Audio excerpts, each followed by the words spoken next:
안녕하세요. 잡시광입니다. 독일 연방의원 총선거에서 중도좌파 사회민주당이 앙겔라 메르켈 총리가 소속된 중도 우파 연합과 초박빙 접전 끝에 근소한 차이로 승리를 거뒀습니다. 따라서 사회민주당 주도의 연정이냐 중도 우파 연합 중심의 연정 구성이냐에 따라 총리가 결정되겠지만 이번 독일 총선의 결정적 캐스팅 보트는 녹색당과 자민당에 의해 결정될 전망입니다. 특히 이번 선거는 환경 문제 해결에 중점을 둔 녹색당이 높은 지지율을 바탕으로 제3당으로 올라선 것도 주목할 만한 현상이었습니다.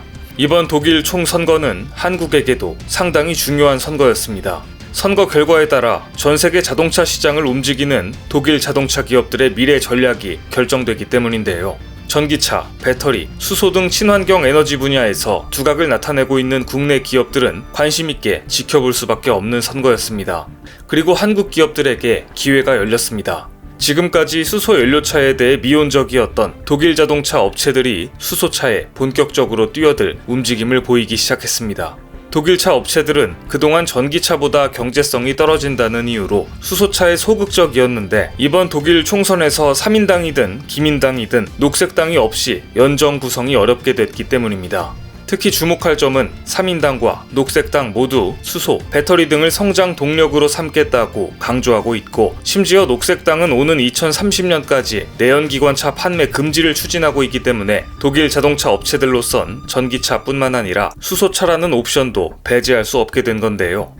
녹색당은 수소차는 물론 선박, 비행기 등에서도 수소 연료를 사용하는 것에 대해 지지하는 입장이어서 앞으로 이 분야에도 정책적인 지원이 연결될 가능성이 큰 것으로 전망되고 있습니다. 녹색당은 창당 후 첫 총리 후보로 안나레나 베어복 후보를 지명했는데 베어복 후보는 만 40세로 독일 통일 이후 자라난 세대를 대변해 새로운 독일을 내세우는 인물입니다.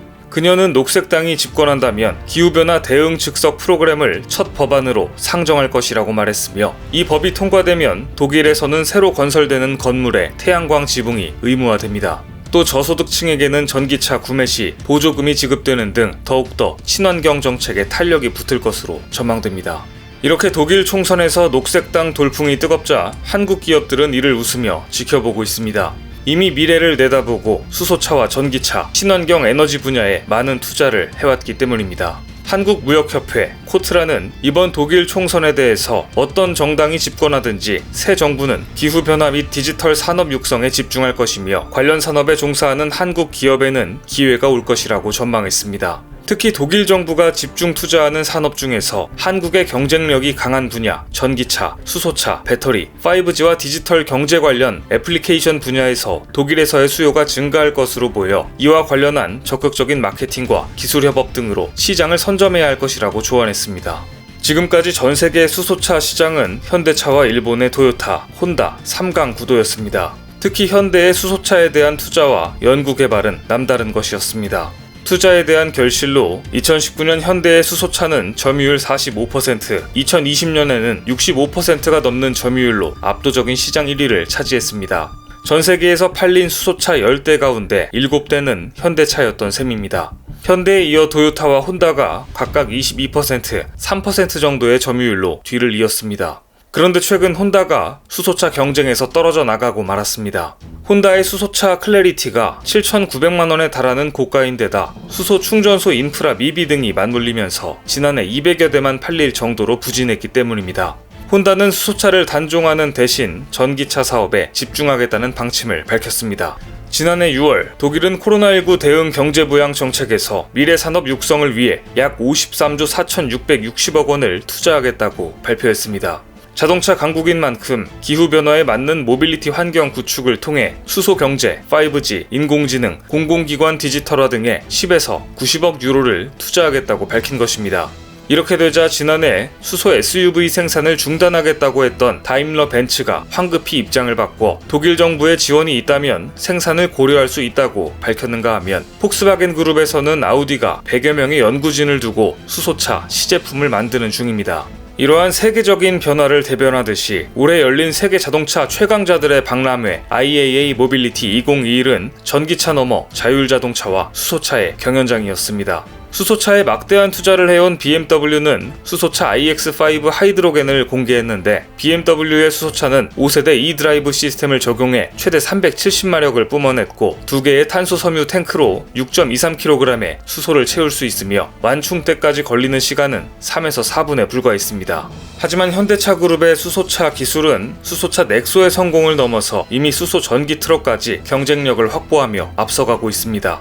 이번 IAA 모빌리티에서 현대차가 선보인 수소 전기 트럭 엑시언트는 베스트 모빌리티 상을 수상했을 정도로 독일 모빌리티 쇼에서 상품성과 경쟁력을 인정받고 있습니다. 전문가들은 미래의 자동차 시장을 전기차와 수소차로 양분될 거라고 전망합니다. 일단 수소차와 전기차는 부품 공유율이 70%에 육박합니다. 따라서 자동차 회사들은 두 분야 모두에 투자를 하다가 결국 미래 운송 분야는 수소차가 자리를 잡을 것으로 보고 있습니다.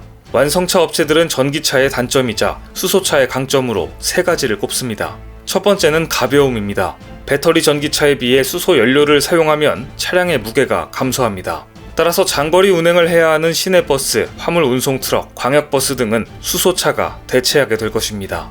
두 번째로 수소 연료는 전기차 배터리에 비해 충전 시간이 짧습니다. 세 번째 장점은 친환경적인 추출 방법입니다. 전기 에너지는 화석 연료를 태우면서 이산화탄소, 이산화황 같은 오염물질을 방출하지만 수소 에너지는 그보다 훨씬 친환경적이기 때문입니다. 이 같은 장점에도 그동안 수소 에너지가 널리 이용되지 못하고 있는 이유는 가격 경쟁력에서 뒤처지기 때문이었습니다. 수소 에너지에는 백금 및 희토류 등 값비싼 재료가 필요하다 보니 생산 단가가 높아서 상용화되려면 시간이 걸릴 것으로 전망됐습니다. 하지만 일각에서는 탈탄소화를 적극적으로 추진하고 있는 유럽연합이 수소 연료 충전소 등 인프라를 획기적으로 증설하게 되면 2-3년 안에 수소차 시장이 폭발적으로 성장할 가능성이 있다고 봅니다. 수소 시장에 투자한 한국 입장에서는 유럽의 핵심 독일이라는 우군이 생긴 것입니다. 그동안 한국 경제는 원유와 천연가스를 수입에 의존해야 했기 때문에 국제 가격 변동에 영향을 많이 받는 구조였습니다. 에너지의 95%를 수입에 의존하고 있기 때문입니다. 하지만 수소 경제를 통해 에너지를 일정 부분 자급하게 되면 한국은 안정적인 경제 성장과 함께 에너지 안보도 확보할 수 있게 되기 때문에 더할 나위 없이 좋은 환경을 맞게 됩니다. 무엇보다 한국은 자동차 모빌리티와 발전용 수소 연료전지 부문에서 이미 세계적인 기술을 확보하고 있기 때문에 이것을 한국의 주력 산업인 자동차, 조선, 석유화학과 연계하면 글로벌 수소 경제를 선도할 수 있다는 평가를 받고 있습니다. 지금 수소 프로젝트를 주도하고 있는 지역은 유럽연합이고 한국, 호주, 일본 등이 뒤따르며 수소 생태계를 형성해가고 있는 중인데요. 또 한 번의 기회를 잡기 위해 한국은 이미 현대차와 SK, 포스코, 효성 등이 앞장서 수소산업 밸류체인을 결성하고 수소 생태계 조성과 발전을 위해 42조 원을 투자하겠다는 로드맵도 발표한 바 있습니다.